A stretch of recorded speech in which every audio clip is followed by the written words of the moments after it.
Porque dele, por ele e para ele são todas as coisas, a glória para sempre. Nós estamos aqui em mais uma lição da Escola Bíblica Dominical e eu vos saúdo com a bendita paz de nosso Senhor e Salvador Jesus Cristo. Mais uma vez, nós estamos aqui para trazer para você, de uma forma toda especial, de todo o nosso coração, um estudo acerca dessa lição para você que realmente não pode estar nesse momento aqui conosco na nossa sala bíblica. Você que pode, você que tem condições, você que tem saúde e pode estar conosco aqui no domingo, presente aqui, venha para a Escola Bíblica Dominical. Temos salas de crianças com várias faixas etárias de idade, temos de adolescente, de jovens, temos de sala de mulheres, sala de casais, sala de homens, enfim. Estamos trabalhando para que você seja bem recepcionado, bem assistido e para que você possa aprender da palavra de Deus. Então, você que pode, venha participar da Escola Bíblica Dominical. Você que por algum motivo não pode estar presente ou não pôde hoje estar presente, é com carinho e com muita atenção que nós estamos gravando essa Escola Bíblica Dominical para que a mensagem, o ensino, a instrução chegue até o seu coração.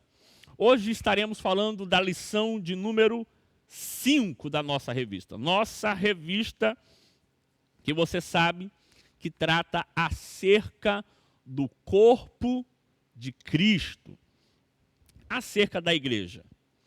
E já temos falado de alguns assuntos acerca da igreja, dentro da matéria de teologia sistemática.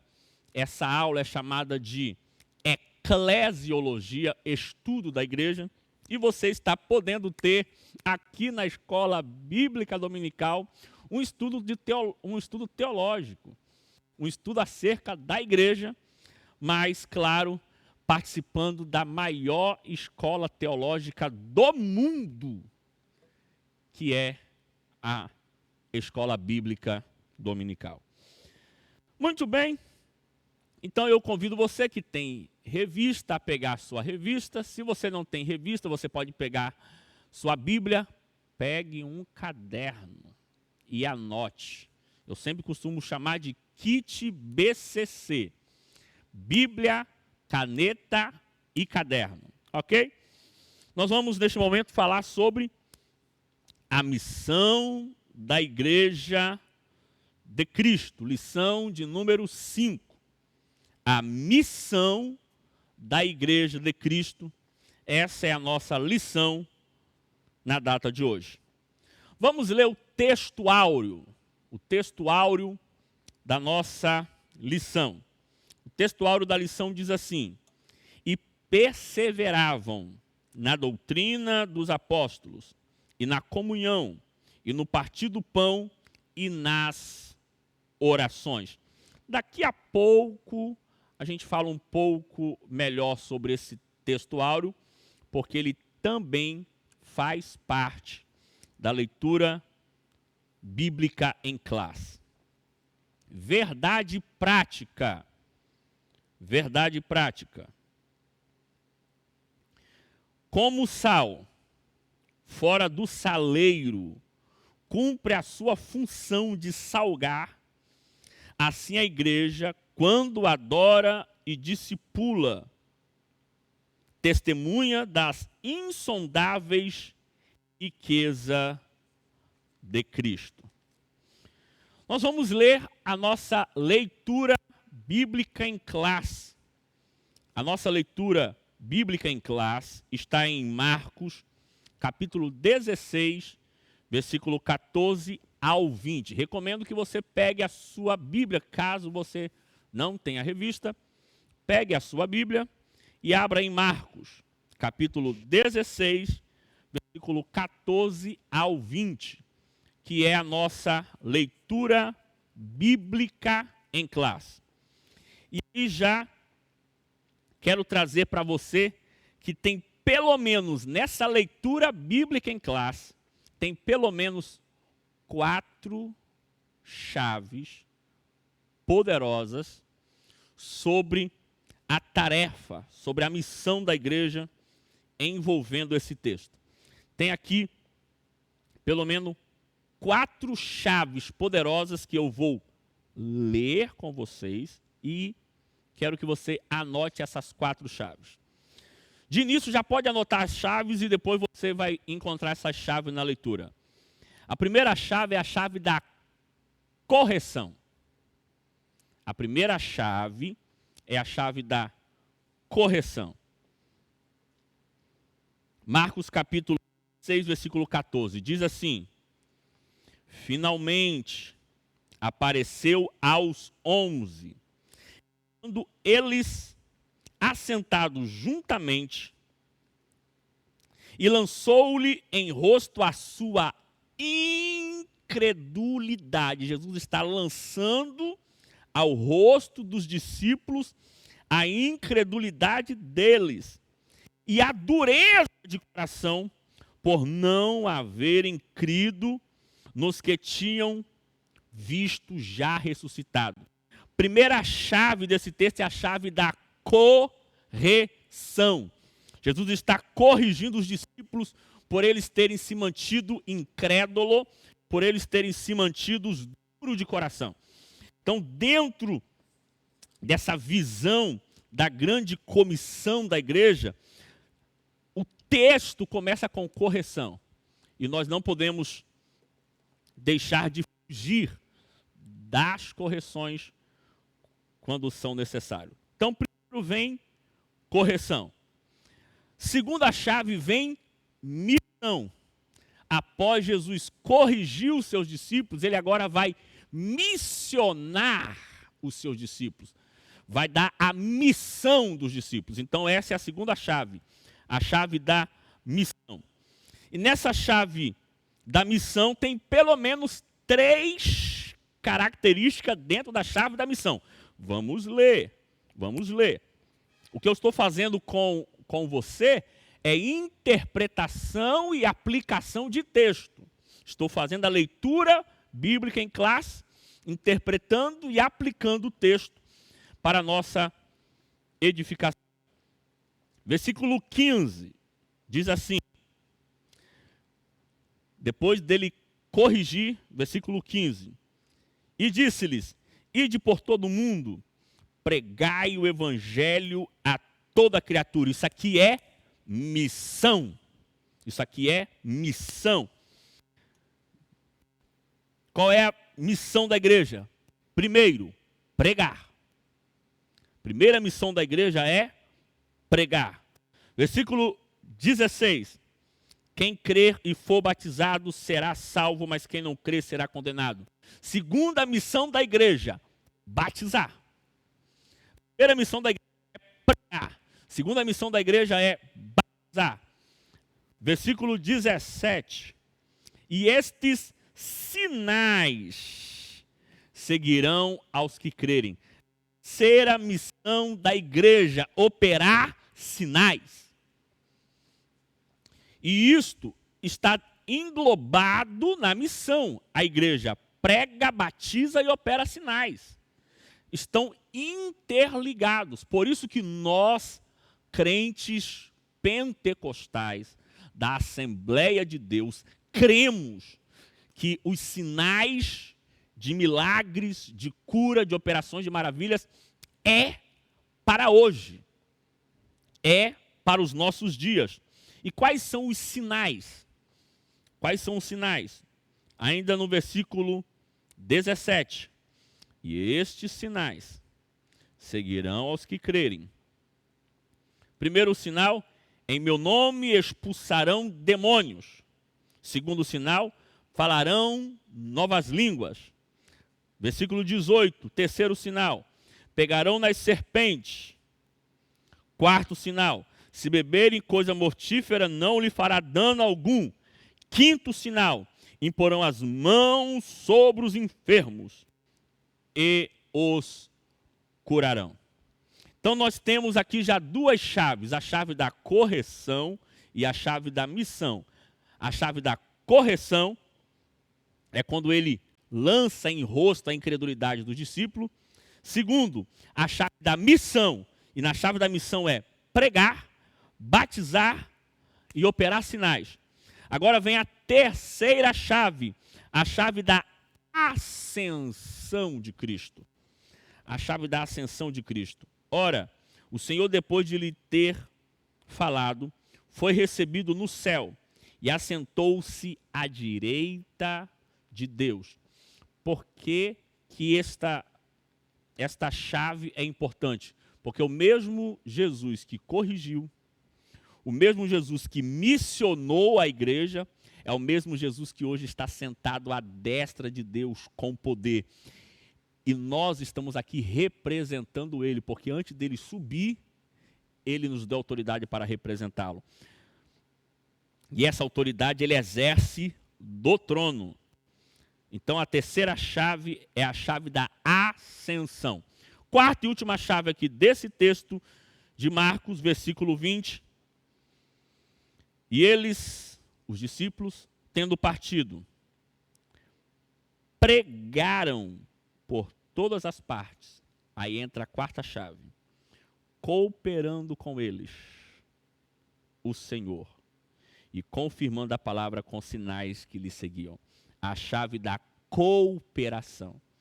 Cristo corrige os discípulos, missiona os discípulos, é ascendido aos céus, mas do trono ele continua presente e o texto diz cooperando. Os discípulos vão fazendo e Jesus vai cooperando com eles. Isso é muito forte porque o texto está dizendo que ele está no trono, mas ele está no trono cooperando com a igreja. A igreja não trabalha sozinha, a igreja faz, mas há uma cooperação poderosa do nosso Deus. A outra leitura bíblica, que é o próprio texto áureo, é Atos 2, 42, que é o próprio texto áureo, que diz assim: e perseveravam em quê? Esse texto eu gosto demais, gente. Esse texto eu gosto demais. Você entende a importância de estar degustando da palavra de Deus dessa forma? Que às vezes você pega assim, ó, vai lendo o texto e não faz essas distinções, essas separações, essas chaves que são poderosas para a nossa vida. Olha aí Atos 2, 42. E perseveravam em quê? Número 1, na doutrina dos apóstolos. Número 2, na comunhão. Número 3, no partir do pão. Número 4, nas orações. Tem 4 poderosas colunas, pilares da igreja apostólica. Eu chamo dos 4 pilares da igreja apostólica. Eu aprendi essa com o pastor Sidney, na última escola bíblica que ele ministrou. Não é igreja primitiva, para dar o ar de algo arcaico. Então, tem que aprender. Então, já aprendi essa com o pastor Sidney. É a igreja não primitiva, porque ela não é arcaica. Embora não é esse sentido da palavra, mas acaba que soa ao ouvido isso. É a igreja apostólica.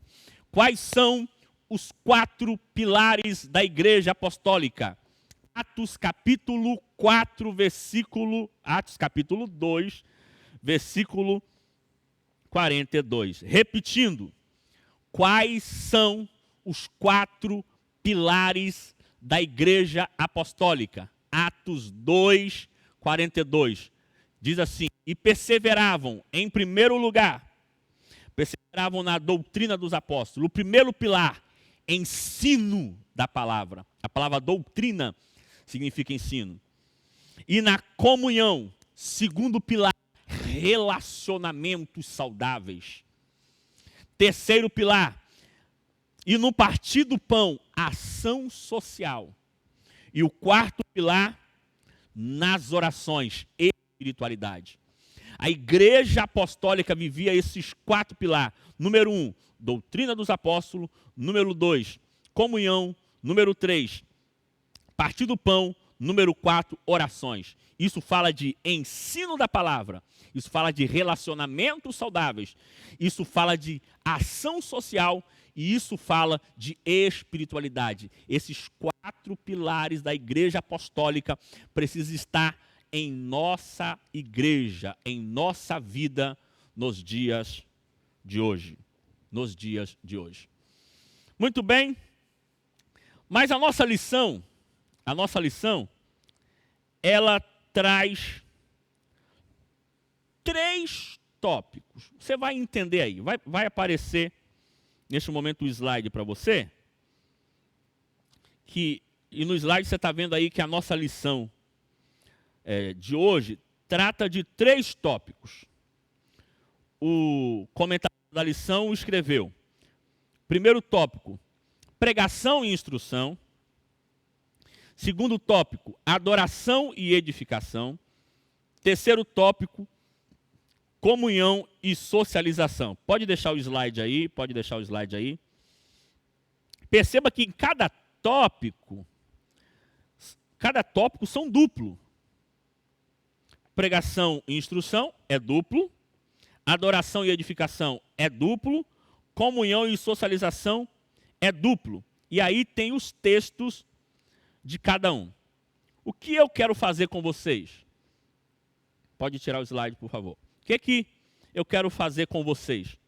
Eu quero pensar separadamente, até porque provavelmente, penso eu, que ele deixou junto porque tem um padrão, a revista sempre de 3 tópicos, ele quis manter o padrão de 3 tópicos. Mas na verdade não são 3 tópicos. Não são 3 partes, são 6 partes. Então, a revista, na verdade, ela está dividida em 6. Ela está dividida em 6 partes. Primeira parte, pregação. Segunda parte, instrução. Terceira parte, adoração. Quarta parte, edificação. Quinta parte, comunhão. E a sexta parte, socialização. Então, nós vamos estudar parte por parte, assim, de forma bem dinâmica, de forma bem didática, falando parte por parte. E se você puder, vai anotando, vai escrevendo no seu caderno, vai rabiscando a sua revista. Primeira parte da grande comissão da igreja, da missão da igreja, é a parte da pregação. Primeiro é a pregação. Essa é a missão exercida por meio da pregação do Evangelho. E aí o comentarista da nossa revista, em relação à pregação, proclamação do Evangelho, ele traz 2 palavras no grego. Pastor Glaucio, por que tem tanta palavra no grego na revista? Simples, querido. Porque a nossa Bíblia, ela não foi escrita originalmente em português. O Antigo Testamento foi escrito em hebraico. O Novo Testamento foi escrito no grego. Embora Jesus falasse o aramaico, e algumas pequenas partes do Antigo Testamento também foi escrito em aramaico. Então, para você entender o sentido original do Novo Testamento, muitas vezes você vai ter que recorrer ao grego. Essa é a importância que o comentarista muitas vezes coloca aqui a palavra em grego. E ele traz 2 palavras em grego. A primeira palavra é a palavra kerisso. A palavra kerisso. O segundo é a palavra evangelizo. Evangelizo. O que significa a palavra kerisso e o que significa a palavra evangelho e o que tem uma coisa a ver com a outra. Quando Jesus chegou falando sobre evangelho, hoje, para nós, evangelho tem tem uma conotação religiosa. Mas na época de Jesus, não. Na época de Jesus, a palavra evangelho já era conhecido, já era usado pelos governantes. Era usado pelos reis. O que é que se entende de evangelho?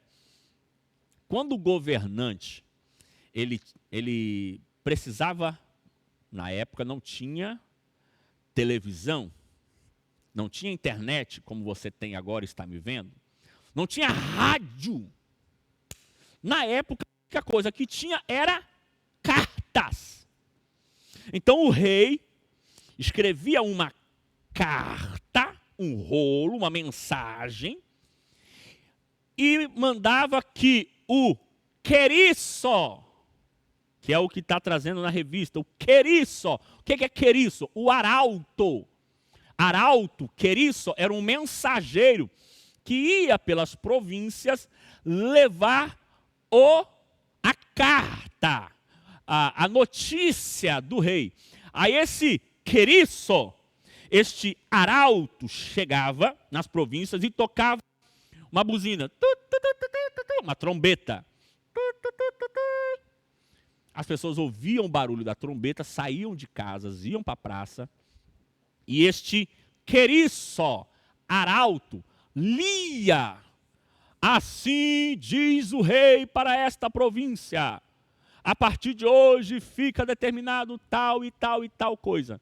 Essa carta que o queriço, o arauto, lia, essa carta era chamada de evangelho. Não, evangelho. Era chamado de evangelho. O que Jesus fez foi trazer uma mensagem, uma palavra conhecida da cultura da época para notícias do rei. Está chegando o evangelho do rei. O evangelho trazido pelo arauto. Ele pegou simplesmente uma palavra conhecida da época e usou dizendo: eu não vim trazer o evangelho do rei. Eu vim trazer o evangelho do reino de Deus. Então, quando nós pregamos a palavra, nós precisamos entender que estamos fazendo isso. Somos arautos, aleluia. Nós somos arautos, glória a Deus. Ou nós somos arautos que estamos trazendo ao mundo o evangelho, não do rei da terra, mas estamos trazendo ao mundo o evangelho do reino. Ide por todo mundo e pregai, proclamai, vocês agora são arautos. Eles entenderam isso na época. A linguagem é acessível a eles, que talvez na nossa cultura não fica tão acessível, mas para eles era claro: vocês agora são arautos, são queriço. Vocês agora têm um evangelho para anunciar, uma carta do reino de salvação para anunciar ao mundo. Pregar a Jesus Cristo não é pregar uma coisa ou uma mensagem subjetiva, mas proclamar ao mundo caído que ele está vivo, pronto para salvar. Então a primeira parte da nossa revista fala sobre isso, fala sobre pregação. Segunda parte da nossa revista fala sobre instrução. E aqui instrução está muito envolvido com a questão do discipulado. A pregação é para fora, a instrução é para dentro. Pegou? A pregação é para o mundo, para os não salvos. A instrução é para a igreja, é para os salvos. Quem está lá fora ouve pregação. Venha. Quem está aqui dentro recebe instrução. Discipulado. E a palavra discípulo, para a gente entender, ela vem pelo menos de 3 idiomas. A palavra discípulo vem de 3 idiomas. Primeiro idioma, grego. Na verdade, o primeiro idioma é hebraico. Mas na nossa revista aqui, em primeiro lugar, está no grego. E ele usa a palavra matetel. Matetel. O que é matetel no grego? É alguém que está sendo treinado. É alguém que está sendo instruído. No grego, matetel. No grego, matetel. Alguém que está sendo instruído, treinado. No hebraico, pastor, no hebraico, lembra? Embora a Bíblia foi escrito o Novo Testamento em grego, mas Jesus falava o aramaico, que era o hebraico popular da época. E nas sinagogas falava o hebraico clássico, religioso. Ok? Então a palavra discípulo no grego é matetel. Alguém que é treinado, alguém que é instruído. No hebraico, a palavra é talmide. Discípulo é talmide, no singular. No plural, talmidim. E o que essa palavra no hebraico, talmide, significa? Quando Jesus chamou os discípulos, ele chamou assim, ó, vinde para ser de meus talmide. Ou no plural, talmidim. Na cultura hebraica, talmidim era todo aluno que gostaria de ser como seu mestre. Entenda isso daqui. Ó, isso aqui é muito forte. Se você pegar isso daqui, isso aqui é muito forte. Para os judeus, o cargo máximo, a excelência, o status maior era se tornar rabino. Era o status maior. Não tinha outro status maior do que ser um rabino. Então, como era um status alto, elevadíssimo, nem todos chegavam a ser rabino. Então, a criança, ela era levada para a sinagoga para estudar, porque a sinagoga, no sábado, funcionava como lugar de culto, e durante a semana funcionava como escola. Então, a criança ia para a sinagoga estudar, desde criança, sendo treinado ali na lei, treinado ali na lei, treinado ali na lei. Quando ela chegava a uma certa idade, aproximadamente 12 anos, ela passava por uma banca examinadora. A banca examinadora estudava, verificava aquela criança e dizia, você pode passar para a próxima fase. Aí aquela criança passava para a próxima fase. Ela teria mais 3 fases depois dessa, ok? Mas se ela não passasse aquela primeira fase, depois de 12 anos, ele dizia assim, olha, parabéns, você estudou, mas você não está pronto para passar para a próxima fase, que é ser talmide, ou seja, ser alguém treinado por um mestre para ser igual ao mestre. Você pode voltar para sua casa. Aí a criança voltava para casa para cumprir a profissão do pai, para cumprir a profissão da família. Todos aqueles que eram pescadores, agricultores, todos eles um dia passaram por uma banca examinadora, foram reprovados, não se tornaram talmide e voltaram à profissão da família. Pegou ou não? Então, esses discípulos, esses talmides chamados por Jesus, um dia lá atrás, eles até pensaram em ser talmide, mas foram rejeitados. Os mestres, porque eles eram judeus e todo menino judeu passava por isso, os mestres disseram para Pedro, você não tem condições de ser talmide, volta para a casa do seu pai. Falaram para João, você não tem condições de ser talmide, volta para casa. Todos eles um dia passaram por uma banca examinadora e foram rejeitados. Jesus, quando passou pela banca examinadora, deu show. Porque os pais dele encontraram ele no templo e tinha uma banca examinadora examinando Jesus e ele deu show. Mas os discípulos não. Agora Jesus está passando na beira do mar. Está olhando para aqueles que um dia foram rejeitados de ser discípulo, de ser talmide, e diz, vem comigo. Por quê? Porque um dia você foi rejeitado, mas eu sou aquele que vim escolher talmides rejeitados, ou talmidim rejeitados, porque no plural é talmidim. Todos os talmidins rejeitados eu vim convidar vocês para serem os meus talmidim. Essa é a expressão discípulo no hebraico, talmide.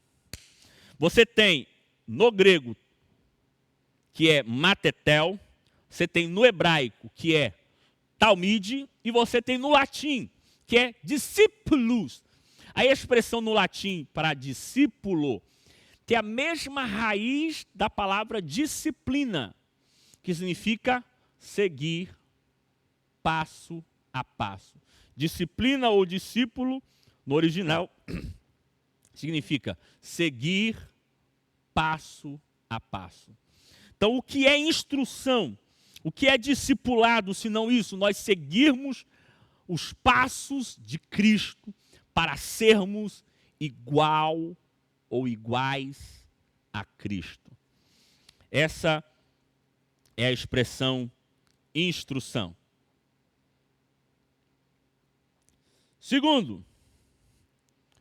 Primeiro, pregação. Segundo, instrução. Terceiro, adoração. Em terceiro lugar, a revista fala sobre adoração.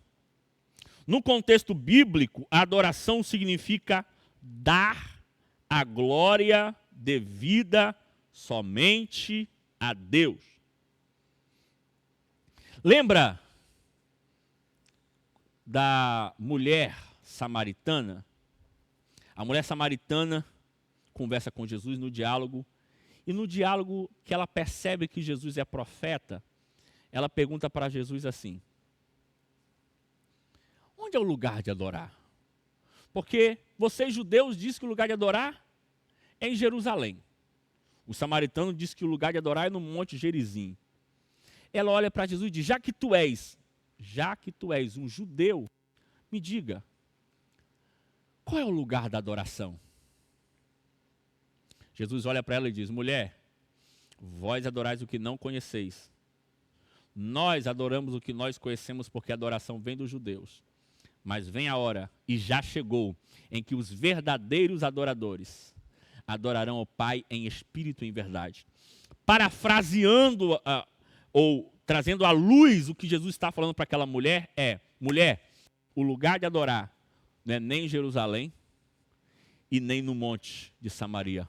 O lugar de adorar é aonde você está. Porque adoração não é um momento. Adoração é um estilo de vida. Você está preocupado qual é o lugar de adorar, qual é o momento de adorar? Adoração não é um lugar, adoração não é um momento, adoração é um estilo de vida. Você precisa ter uma vida de adoração. Você precisa ter uma vida de adoração. Esse é o terceiro ponto da revista, a questão da adoração. Segundo ponto da revista, primeiro, pregação. Segundo, instrução. Terceiro, adoração. Quarto, edificação. Já falamos sobre pregação, já falamos sobre instrução, já falamos sobre adoração, e agora a quarta parte, que é edificação. E pelo menos aqui na nossa revista, o comentarista traz para nós 3 formas de como a igreja deve ser edificada. A expressão edificação aqui, no grego, mais uma vez, grego, é pikodomé, que significa construir. Uma construção mesmo de um edifício. E a igreja, ela tem a missão de pregar, ela tem a missão de instruir, ela tem a missão de adorar e ela tem a missão de edificar. Cada crente edificar a si mesmo e colaborar na edificação do outro. Eu vou repetir. Cada crente tem a missão de procurar edificar a si mesmo e edificar o outro. Perceba que há pelo menos 3 formas de como a igreja é edificada e é trazido aqui pelo nosso comentarista. Primeiro, ela é edificada pela palavra. Pela palavra. Mateus capítulo 7 diz que aquele que ouve a palavra e pratica é semelhante ao homem que edificou a casa sobre a rocha. Veio vento, veio tempestade, bateu com ímpeto e a casa não caiu, porque estava edificada sobre a rocha. Mas aquele que ouve a palavra e não a pratica é semelhante ao homem que edificou a casa sobre a areia. Quando veio o vento, quando veio a tempestade, derrubou aquela casa, grande foi a sua ruína, porque estava edificada sobre a areia. Quem edifica a casa sobre a rocha é quem está firme na palavra. Então a primeira forma da igreja ser edificada é através da palavra. Segunda forma é que a igreja é edificada através dos ministérios. Através dos ministérios. E é citado pelo menos 5 ministérios. Quais são eles? Apóstolos, profetas, evangelistas, pastores e mestres. Esse ministério está lá em Efésios capítulo 4. Efésios capítulo 4, versículo 12. Então a igreja é edificada pela palavra, mas é edificada por ministérios. Porque a palavra ministério é serviço. Queridos, entre nós, pessoas que procuram cargos na igreja, pessoas que correm atrás de cargos na igreja, não entendeu o que é ser igreja. A maioria das pessoas que brigam por causa de cargos na igreja são pessoas doentes. Uma pessoa sarada em Cristo, ela não luta por cargos, ela luta por ministérios. Qual a diferença, pastor Glaucio, de cargos para ministério? Cargos é nome, cargos é título, ministério é serviço. Quem é doente fica procurando cargos, para ter nome, para aparecer. Quem é curado procura ministério, procura trabalhar, procura servir, independente se o nome dele aparece ou não, porque ele é sarado. A pergunta é, você está correndo atrás de cargos ou ministério? Você tem procurado o seu ministério no corpo de Cristo? Você tem procurado servir a Cristo? A igreja é edificada pela palavra e, em segundo lugar, ela é edificada por ministérios. Terceiro lugar, ela também é edificada por meio dos dons espirituais.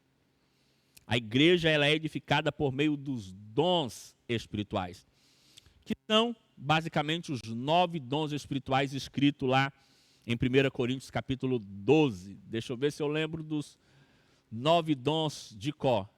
Talvez é fácil porque os 9 dons estão divididos em 3 partes. Dons de locução. Dons que você usa a boca, dons de locução. Variedade de língua, interpretação e profecia. Dons da mente, do entendimento. Palavra de sabedoria, palavra de conhecimento e discernimento de espírito. E faltam mais 3 dons que são os dons de poder. Operação de milagres,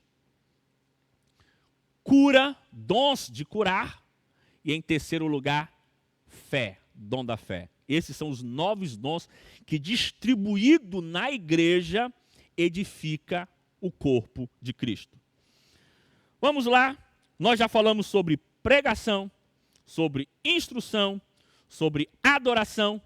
Terminamos de falar agora sobre edificação pela palavra, por ministério e por dons. Vamos para o quinto. Vamos para a quinta parte da nossa revista. Comunhão. A palavra comunhão vem do grego. Olha o grego de novo aí, meu povo. Vem do grego, que significa koinonia. Etimologicamente, a palavra koinonia, ou comunhão, significa comer pão junto. A palavra comunhão significa comer, ou koinonia, significa comer pão junto. Aqui na nossa revista tem um sentido de parceria, participação, comunhão espiritual. A igreja, ela precisa viver a koinonia, a comunhão, está sempre juntos. Agora preste atenção, essa eu aprendi com Peter Wagner. Dr. Peter Wagner é um especialista em crescimento de igreja, e ele diz que a koinonia, a comunhão da igreja faz com que a igreja cresça, mas a koinonite mata a igreja.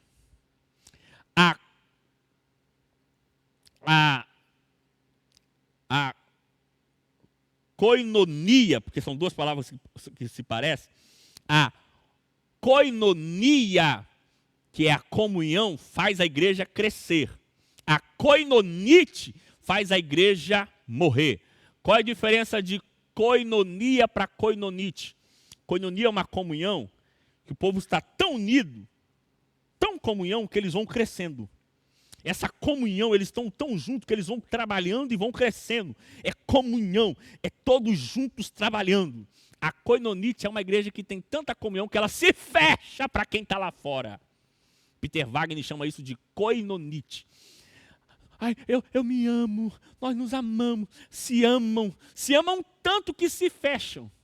Ai, eu quero estar só com vocês. Somos corpos assim, bem ajustados, totalmente ligados. Eu amo vocês, quero estar só com vocês, eu amo vocês. Isso não é koinonia, isso é koinonite. E Peter Wagner disse que muitas igrejas têm morrido por causa da koinonite. Tem tanta comunhão entre eles que se fecha e não se abre para que mais pessoas entrem. Então não confunda koinonia com koinonite. Koinonite mata a igreja, koinonia faz com que a igreja cresça. Essa é a comunhão que precisamos ter. Jesus orou para que nós vivêssemos essa comunhão. Jesus orou dizendo para que eles sejam um, Pai. Eu quero que eles sejam um, Pai, como Tu és um em mim. Que eles sejam um em mim, como eu sou um em Ti. E se eles forem um entre eles, o mundo vai crer que Tu me enviaste. A koinonia, a comunhão é tão importante que Jesus orou para que tivéssemos comunhão. Que a comunhão possa existir plenamente em nossa alma, em nosso coração, em nosso espírito. E que essa comunhão faça com que nós multiplicamos e tragamos mais gente para participar dessa nossa comunhão. E a sexta parte da nossa lição, já chegamos na última parte, na sexta parte, é a socialização. Só relembrando, falamos já da pregação, da instrução, da adoração, da edificação, falamos agora da comunhão e, por último, da socialização. O que é a socialização? É a igreja trabalhando para aqueles mais carentes. Entenda isso daqui. A igreja não pode ver o homem só como alma. Se a igreja tiver uma visão do homem só como alma, ela vai se preocupar apenas em pregar para salvar a alma do homem. A igreja também não pode olhar para o homem só como corpo, porque ela vai se preocupar apenas em dar comida, cesta básica, ajudar o homem corpo. Ela também não pode ver o homem como alma, corpo, fora da sociedade. Ela precisa ver que o homem é alma, corpo dentro de uma sociedade. Que o homem precisa ser alimentado na alma, com a palavra de Deus. Mas levando a palavra de Deus, ela precisa alimentar o corpo do homem, dos mais necessitados. A nossa leitura bíblica em classe, de Atos 42, eu li apenas Atos 2, 42. Mas o restante do texto, versículo 43, versículo 44, versículo 45, mostra essa ação social que essa igreja vivia. O texto diz: em cada alma havia temor, muitas maravilhas e sinais se faziam pelos apóstolos. Todos os que criam estavam juntos e tinham tudo em comum. 45. Vendiam as suas propriedades, fazendas, repartiam com todos, segundo cada um tinha necessidade. A igreja prega, a igreja instrui, a igreja adora, a igreja edifica, a igreja tem comunhão, mas a igreja também precisa ter socialização. A igreja precisa alimentar os mais necessitados. A igreja precisa alimentar. A igreja, portanto, não pode exercer sua fé de maneira bíblica, esquecendo dos mais carentes e dos mais pobres. A igreja precisa cumprir o seu papel espiritual, mas ela também precisa cumprir o seu papel social. Eu espero que esses pilares que nós falamos hoje aqui possa te ajudar a ser um cristão melhor e entender que a missão da igreja envolve esses 6 pilares destacados na nossa revista.